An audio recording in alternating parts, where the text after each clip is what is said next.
주 안에서 승리하시기를 축원합니다.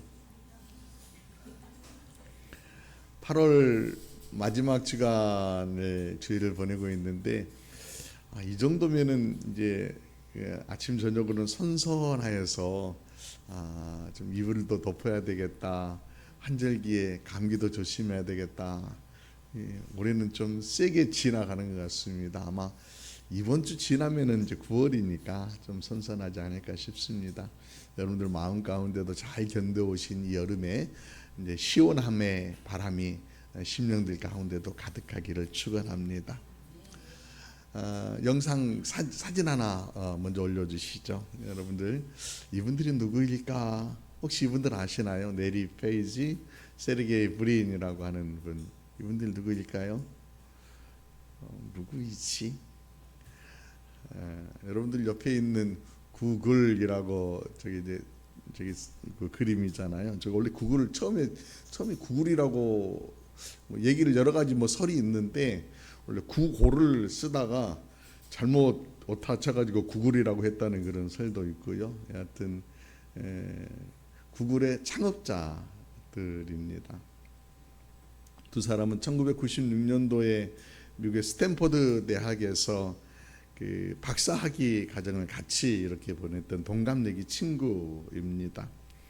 근데 둘이 막 이제 연구를 하다가 서로 의견을 교환하다가 당시 여러분들 한번 기억을 더듬어 보십시오. 이제 96년도이면은 그 이제 윈도우라고 하는 것들이 개발이 되어져서 인터넷 시장이 약간 굉장히 확장될 때입니다.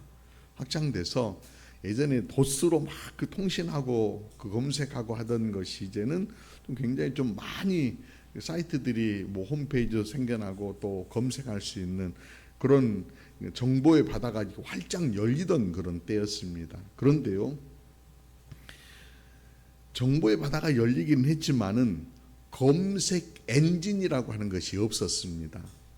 그러니까 이제 정보의 바다가 열리긴 했지만은 그래서 www. 뭐라고 해가지고 그 어떤 사이트들이 많이 생기긴 했는데 그걸 이제 그 자료들을 찾는 데에는 굉장히 어려움을 겪던 때였습니다. 좋은 정보를 찾을 마치 모래사장의 바늘 찾기처럼 실력 있는 사람들, 손가락이 빠른 사람들, 또 정보를 미리 가지고 있는 사람들, 그런 사람들이 검색의 바다를 막 찾던 때였습니다. 두 사람이 보니까요, 웹페이지를 평가를 할 때에 방문자의 수가 얼마이냐에 따라서 굉장히 어떤 그 중요하게 평가를 하는 그런 걸 보는 거예요. 그래서 이게 단순하지만은 지금으로 보면은 단순하지만은 이걸 좀 확장하면 좋겠다. 검색하는 것을 좀 잘하면 좋겠다. 라고 시작을 해서 스탠포드 대학에서 두 사람이 머리를 맞대고 검색 엔진을 개발을 합니다. 백럼이라고 하는, 처음에는 백럼 프로젝트라고 그렇게 얘기를 하는데 그런 이제 검색 엔진을 만들다가 그래서 이제 등장하게 된 게 구글이라고 합니다. 구글이라고 하는 이제 지금은 굉장히 여러분들 유튜브든지 또는 AI 제미나이라든지 노트북 LM이라든지 구글이 관장하고 있는 시장 굉장히 지금 크잖아요. 근데 그 출발은 굉장히 단순했었어요. 두 사람이 생각할 때 검색을 좀 쉽게 하면은 좀 더 훨씬 더 유튜브 인터넷을 활용할 수 있을 터인데라고 하는 그런 어떤 발견에서부터 출발해서 두 사람이요, 이거 하면 되겠다라고 해서 확신을 가지고 학업을 중단을 합니다. 모든 것들을 다 정리해가지고 친구의 그 차고에서 회사를 시작을 해서 구글이 출발했다고 합니다. 차고가 미국에서는 차고에서 출발을 회사들이 여럿 있나 봐요. 여러분 스티븐 잡스도 차고에서 회사 출발해서 지금의 이렇게 굉장히 유명한 애플 이런 것들 나오고 그랬잖아요. 여하튼 중요한 것은요, 두 사람 이야기를 통해서 얻을 수 있는 통찰은 뭐냐면은 위대한 발견이라고 하는 것이 예기치 않은 어떤 순간 혹 끈질긴 어떤 탐구에서 아이디어들이 나오는데 그 아이디어로 끝나는 것이 아니라 그 아이디어가 좋은 아이디어라고 확신이 생기면은 모험적인 투자를 통하여서 성공의 길들이 열려진다라고 하는 것을 우리가 발견하게 됩니다. 여러분 8월 한 달 동안 저와 함께 그 예수님의 비유 이야기들을 지금 계속 그 말씀들을 나누고 있습니다. 씨 뿌리는 비유, 가라지 비유, 또 겨자씨 비유 지난 주간에는 우리가 함께 나눴었죠. 다양한 어떤 비유를 통하여서 하나님 나라의 비밀들을 예수님께서 막 알려주시고 계시는데, 특별히 하나님 나라 비유 가운데에서 천국이란이라고 하는 어떤 비유로 말씀으로 겨자씨 비유 말씀 주셨고요. 오늘은 밭에 감추인 보화와 값진 진주 이야기를 주님께서 들려주시고 계십니다. 오늘 세 절의 말씀이지만 두 개의 비유가 있습니다. 이 두 개의 비유가 지금 각각의 어떤 비유인 것처럼 보여지는데, 또 신학자들은 천국의 이야기이니까 쌍둥이 비유이다라고 그렇게 얘기하기도 합니다. 두 개의 비유를 하나하나 이렇게 살펴보십시다. 첫 번째 비유는 밭의 비유입니다. 밭의 감추인 보화 비유라고 제목을 붙여볼 수 있을 것 같습니다. 밭에서 일하던 한 농부가 있었습니다. 평범하게 일상을 보내던 중에 우연히 밭에 묻어있던 보물 상자를 발견합니다. 여기서 당시 어떤 그 문화를 좀 이렇게 이해를 하셔야 될 필요가 있는 것 같습니다. 예수님 당시에는 그 로마가 세계를 지배하던 그런 때였습니다. 로마가 지배하기 이전엔 또 헬레니즘 문화, 또 헬라가 지배를 했었고요. 근데 이런 고대 사회에서는 그 지배당하고 지배하고 하는 그런 이야기들 계속해서 반전 되지니까 정치적으로 굉장히 불안전한 어떤 시기입니다. 잦은 전쟁, 반란, 약탈 이런 것들이 일상화되어져 있는 그런 시기였습니다. 그러다 보니까 자기 어떤 재산을 지키는 것들이 그렇게 쉽지 않습니다. 요즘처럼 재산을 은행에다 맡겨두면은 안전하게 그래도 잘 지켜주는 그런 시대가 아니었기 때문에 부자들 입장에서는 자기들이 가지고 있었던 귀중품이나 또 이 재산들을 안전하게 지키기 위해서 지키는 방법으로 땅 속에다가 이렇게 항아리를 잘 이렇게 묻어두는 것으로 보물들을 지켰다라고 합니다. 그런데 주인이 전쟁에 나가서 죽거나 아니면 갑작스럽게 포로로 끌려가거나 혹은 갑자기 어떤 병고로 세상을 떠나거나 그러면은 묻혀져 있었던 보물들이 잊혀지게 됩니다. 그 잊혀짐으로 인하여서 시간들이 10년 혹은 100년 이렇게 땅에 묻혀져 있는 그런 경우들이 많았다라고 합니다.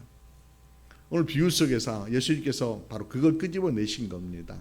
어떤 한 농부가 그냥 주인 없는 땅이었던지 주인 잃어버린 어떤 보물이 숨겨져 있는 밭에서 일하다가 아마 깊이 보통을 다 묻어놓지 않았을까요? 보물들을 굉장히 깊이 묻어놓고 밭이 있다 하더라도 그냥 겉에만 이렇게 농사 지었는데 시간이 흐르다 보니까 흙이 싹 쓸려 내려가고 그러다 어느 날 땅을 팠는데 거기에 보물이 있었던 겁니다. 이 사람은 보물을 탐사하는 탐사꾼 아닙니다. 그저 자기에게 주어진 하루의 어떤 일상을 잘 성실하게 감당했던 사람이었을 뿐입니다.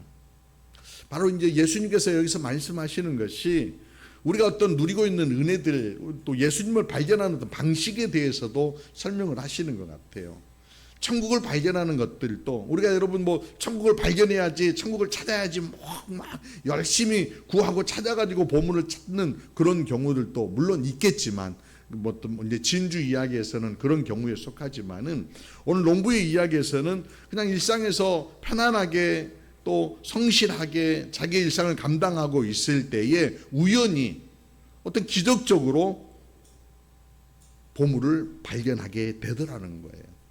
근데 이게 우연이라고 하는 단어를 쓰긴 했습니다만 이게 정말 우연인가요? 우연 아니라는 거죠. 뭔가 하나님의 어떤 주권적인 섭리 아래에서 우리가 하나님을 찾기 이전에 하나님께서 우리를 찾아오심으로 우리에게 보물을 안겨주시는, 그래서 우리가 주님을 만날 때 마치 우연처럼 만나는 것 같지만은 정말 신비롭게 주님을 만나고 천국에 대한 이야기들을 알게 되는 그런 이야기들을 지금 주님께서 약간 이렇게 농부 이야기에 우연히 성실히 일하다가 보물을 발견했다라고 하는 것으로 들려주시고 계십니다. 그렇습니다. 우리가 주님을 만난 게 어떻게 만났나요? 어떤 분들은 뭐 강제적으로 막 끌려가서 지금 이 자리에 앉아 계시는 분도 계실 수도 있습니다. 그러다 보니까 어느 날 보니까 끌려오는 왔는데 점점점 시간이 지나면서 보니 이것도 하나님의 섭리였구나 알게 되는 경우 있고요. 또 그냥 내가 태어나면서부터 뭐 부모 손에 이끌려서 이 자리에 앉아 있는 그런 경우들도 있을 터인데 여전히 이것 또한 하나님의 귀한 섭리라는 겁니다. 중요한 건 뭡니까?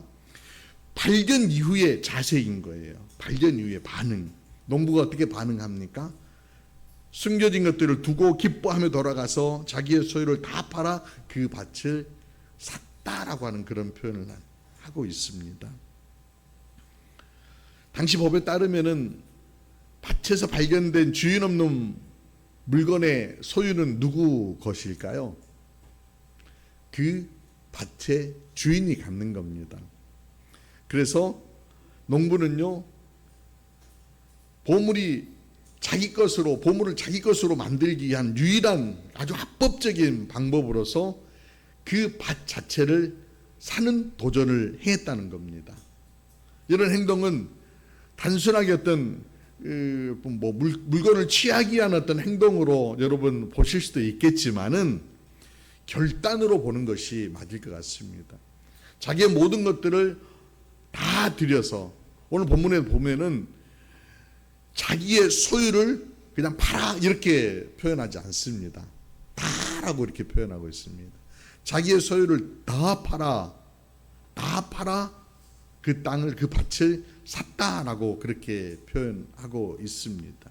그러니까 단순히 그냥 이 어떤 보물을 차지하기 위한 어떤 한 액션으로서가 아니라 어떤 결단이 그 안에 담겨 있다라고 하는 것을 주님이 들려주고 계시는 것입니다.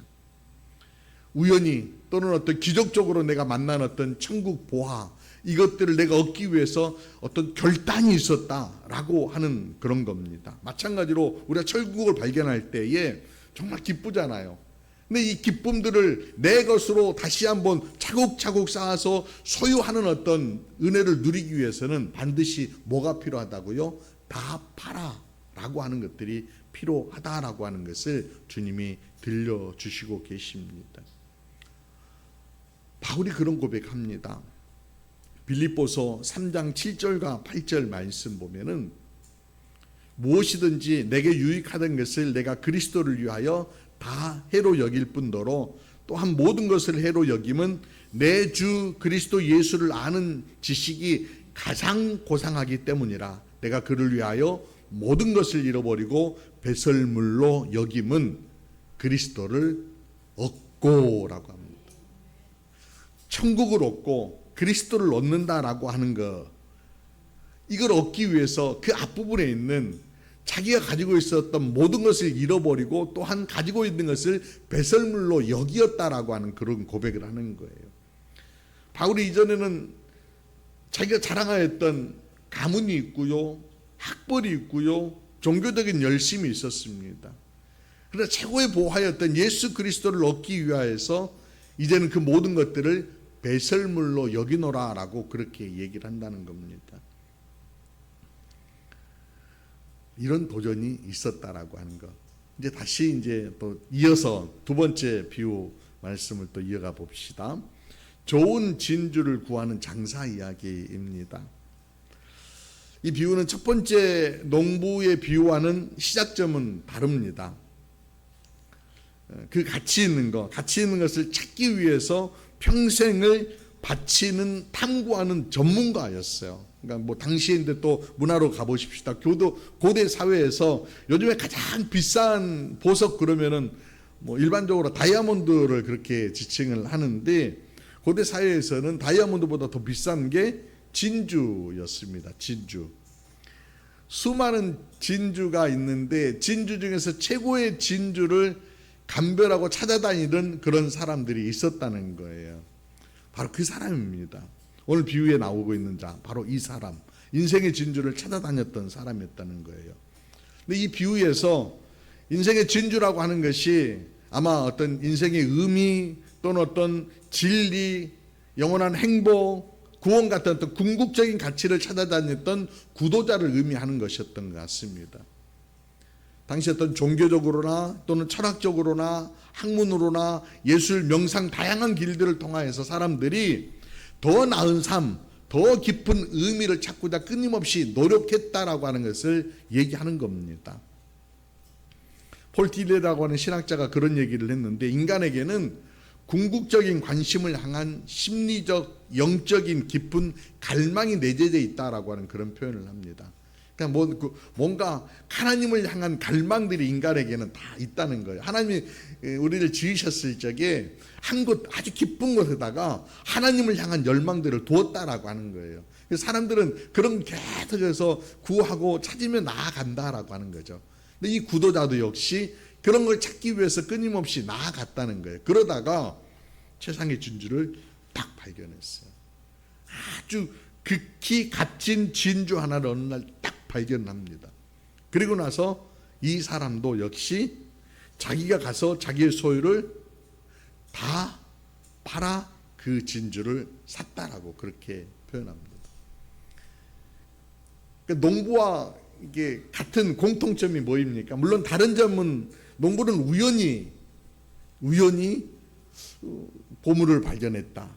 이게 값진 이게 진주를 찾은 어떤 전문가는 이 진주를 찾아서 다녔었다.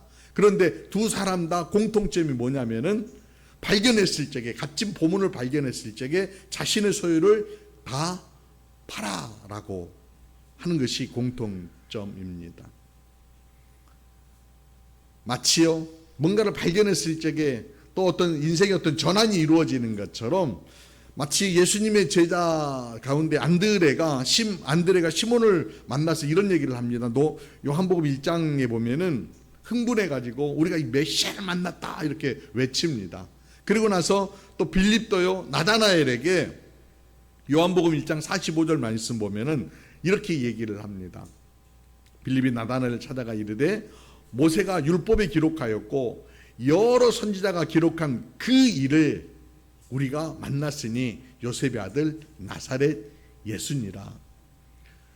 예수님을 만나고 나서 우리가 기다리던 그 메시아 내가 만났더라고 확신을 차고 막 외치는, 흥분하는 그런 어떤 모습이 제자들 빌립에게서 나오잖아요. 그런 것처럼 오늘 농부도 그렇고요, 진주장사도 평생 탐구해서 최고의 가치를 발견하고 감격적인 순간을 만났을 적에 자신의 모든 것들을 다 팔아라고 하는 결단을 행하고 있다라고 하는 것을 보여주고 있습니다. 천국은요 여러분 우연히 다가오는 은혜로 발견되기도 합니다. 또는 적극적인 탐구 끝에 응답으로 발견되기도 합니다.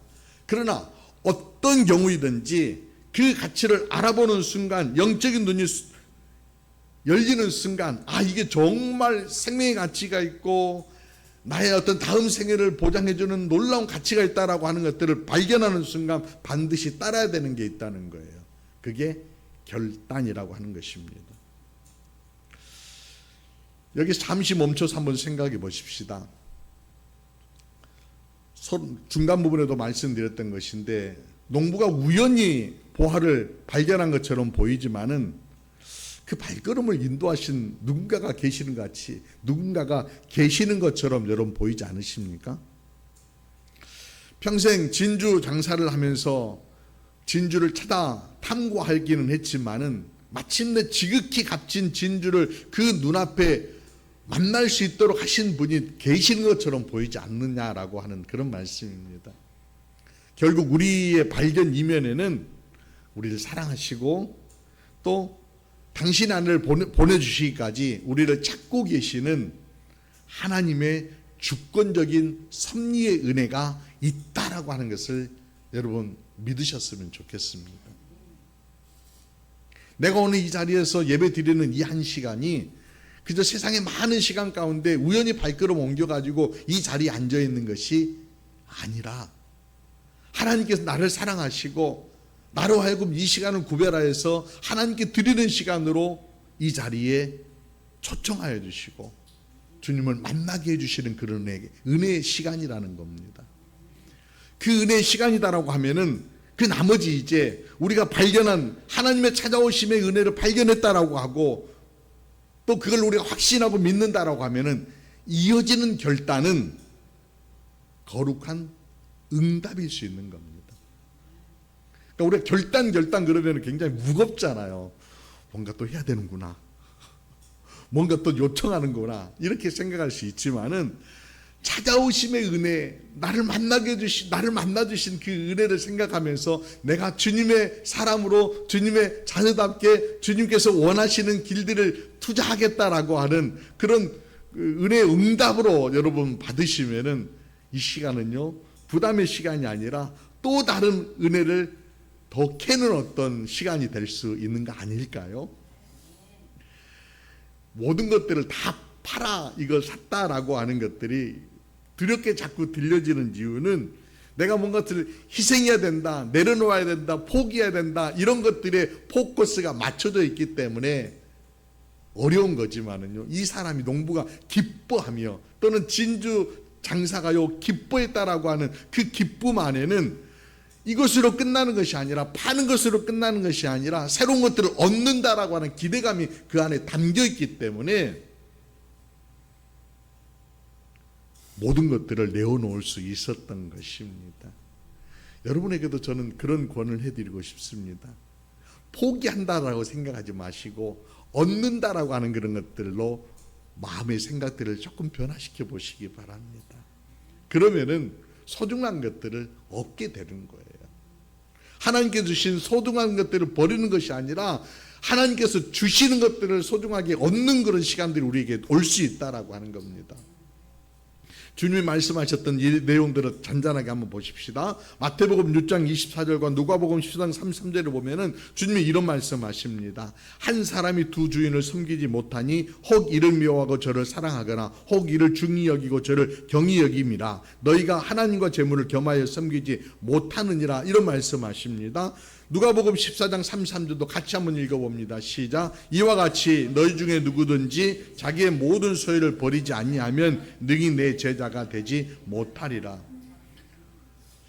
여기에서 자꾸 여러분들 버리거나 포기하는 것으로 이렇게 시선이 가니까요, 이게 지금 아까워 이렇게 생각하지만 그 뒷부분, 하나님과 재물을 겸하여 섬기지 못한다, 하나님을 섬기는 자리에 선다, 제자의 자리에 선다, 하나님과 동행하는 자리에 선다, 이런 걸로 여러분 한번 포커스를 옮겨보자라고 하는 겁니다.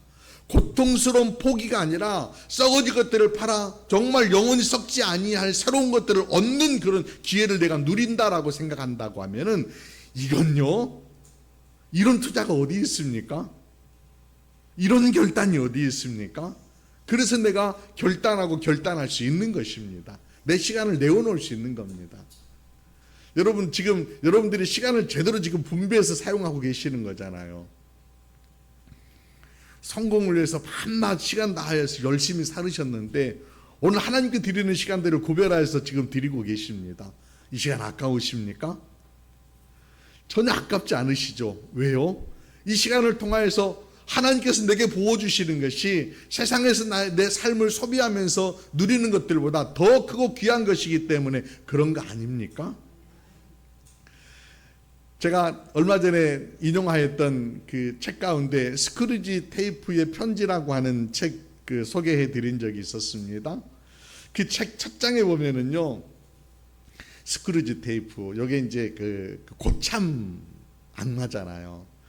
그 악마가 조카에게 이제 그 전수하는 거예요. 그 내용 첫 번째 장 보면은, 너 지금 세상에 있는 지금 환자들 말이야. 이 환자들을 자꾸 그 생각에 사로잡히게 하지 말도록 해라.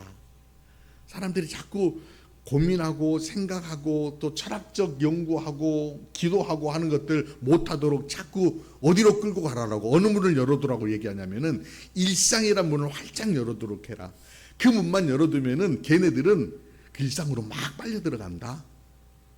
그러면은 생각이라고 하는 것을 안 해.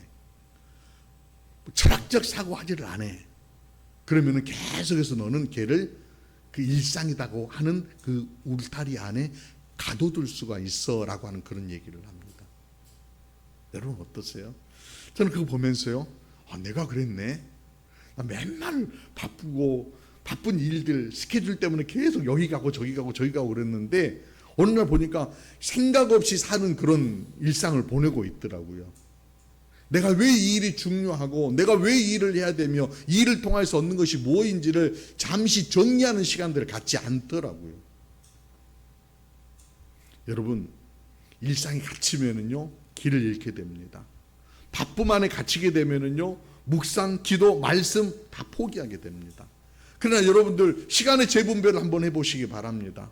일상의 것들을 잠시 내려놓고 이 시간을 통해서 하나님께 투자한다, 하나님께 모든 것들을 드린다, 묵상하고 기도하고 말씀 앞에 서는 것들을 통하여서 여러분들 시간의 11조를 하나님께 드려보시길 바랍니다. 그럴 때 누리는 놀라운 풍성한 은혜들이 있잖아요. 그걸 얘기하는 겁니다. 재물의 재분배도 마찬가지입니다. 우리가 움켜진다라고 해서 그것이 영원히 내 것이 됩니까? 아니잖아요. 그걸 어떻게 잘 활용하여서 흘려보내는 결단을 하고 재능을 잘 재분배하여서 흘려보낼 적에 그 흘려보내는 것들이 놀라우게 또 다른 곳에서 열매 맺는 것들을 보게 되지 않습니까?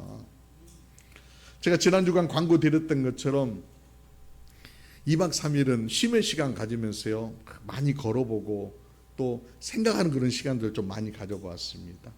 그리고 이틀 동안에는요 부천 이주민센터에 그 집수리 공사하는데 총괄해서 좀 진행을 제가 했었습니다. 물론 제가 이제 봉사하거나 그런 것들은 봉사 그 업체가 또 따로 있으셨어요. 이번에는 전문가들이 좀 그 하셔야 돼서 그 센터를 이렇게 봉사를 하는데 이 일을 뭐 사랑의 연탄에서만 한 게 아니라 사랑의 연탄 그리고 사랑의 집수리 부천 이주민센터 그리고 서광사라고 하는 그 부천에 있는 절이 함께 협력해 가지고 부천 안에 있는 이주민들을 위한 쉼터를 집수리해 주는 그런 일들을 봉사를 한 거예요. 우리 교회가 협력하고 있는 뭐 사랑의 집수리와 또 사랑의 연탄 나눔 이게 중심이 되기 때문에 아마 그래서 뭐 제가 이제 총괄하게 되었고 그 작은 나눔이지만은 열심히 이제 봉사도 하고 또 진행도 하면서 제가 누리는 어떤 감동이 그래 시간 내고 또 물질 내게 흘려보내면서 외국인 노동자들이 좋은 쉼터를 얻게 되고 또 새로운 어떤 에너지들을 충전받는다는 게 굉장히 큰 은혜가 되더라고요. 외국인들 가운데도 요즘은 이주민들이 정착하면서 본인들이 예전에는 불교 신앙을 가지고 있다 하더라도 여기 와서 아이들을 교회에 보내고 또 교회 공동체 안에서 같이 생활하고 하는 그런 일들이 많이 있습니다. 이주민센터의 팀장이 깜짝 놀란 게 내동교회 목사님이 와서 같이 협력하면서 이렇게 협약식을 하는데 보니까 내동교회 교인이에요. 교인인데 아이들은 열심히 교회 보내고 있는데 본인은 주일날에도 출근해가지고 교회로 못 나갔다가 딱 거기서 목사님을 만나버렸네.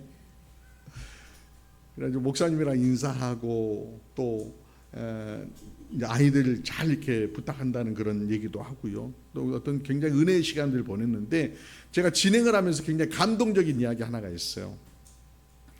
굉장히 더웠잖아요. 목요일 날 덥고 뭐 비도 오고 습한 어떤 기운인데 봉사로 나온 분이 두 분 계셨어요. 한 분은 베트남 외국인 노동자가 봉사로 오셨어요. 또 한 분은요 중앙대학교 약학과에 다니는 대학생이 봉사 방학 마지막 끝자락에 봉사하고 싶다고 봉사자 모집을 했는데 나오셨어요. 두 분이 봉사를 하셨는데 재밌는 게 이틀 이렇게 진행이 되는데 외국인은 하루 봉사하고 이제 다시 일상으로 돌아가고요. 대학생이 그 다음 날 친구를 또 데리고 온 거예요. 친구를 데려와 가지고 이틀간 봉사를 했어요. 한번 생각해 봤습니다. 굉장히 고단한 일이잖아요. 먼지 뒤집어 쓰고 땀 뻘뻘 흘리면서 봉사해야 되는데 어떻게 또 친구를 데려올 생각을 했을까? 이 친구가 물어봤어요. 어떻게 데려왔니? 부끄러워가지고 말을 못하는데 좋은 일이잖아요. 가치 있는 일이잖아요. 부끄러워서 얘기하는데 제가 우리 교회 가자고 그렇게 한번 옆구리 한번 콕 찔러볼 텐데 못 찔러본 게 한이지만은 나중에 만나면 한번 찔러볼래요. 그 친구도 가치 있는 일이다라고 하는 거에 마음이 쏠렸던 거예요. 그래서 친구에게 함께 가자라고 그렇게 얘기를 했던 거죠. 사랑하는 여러분, 세상이 정말 선한 방향으로 흐르려고 하면은 그 선함의 흐름이라고 하는 것은 하나님의 뜻들이 세상 곳곳에 세워져 갈 때에 그렇게 선한 길들로 이어져 가는 거예요. 우리가 척박한 세상이고 경쟁 사회이고 힘듦의 세상이라고 하지만은 여전히 하나님의 사람들을 통하여서 하나님이 일하십니다. 천국의 가치를 품고 있는 사람들, 예수 그리스도를 품고 사는 사람들을 통하여서 하나님께서는요, 세상의 선한 영향력들을 펼쳐가기를 원하시고 계십니다. 사랑하는 여러분, 우리 모두 다 예수 그리스도를 품고 있는 자들 아닙니까? 천국의 가치를 이미 알고 계시는 분들 아닙니까? 그렇다면 저는 여러분들이 함께 기도하기를 원합니다. 그 보화를 발견한 사람답게 내 삶의 시간을 재분배하고 또 재능을 재분배하고 또 재물을 재분배하여서 이제는 그 보화를 세상 가운데 흐르게 하는 사람들로 살아낼 수 있었으면 참 좋겠습니다. 그 안에 감추인 무한한 보화들이 세상 가운데도 흘러져서 세상 사람들 가운데도 그 보화를 발견할 뿐만 아니라 우리가 누렸던 그 기쁨들을 함께 누리며 우리가 발견한 그 예수 그리스도를 함께 누리며 세상 가운데 그 복음의 역사들이 세상의 가치들 가운데 흘러갈 수 있기를 정말 간절히 기도합니다.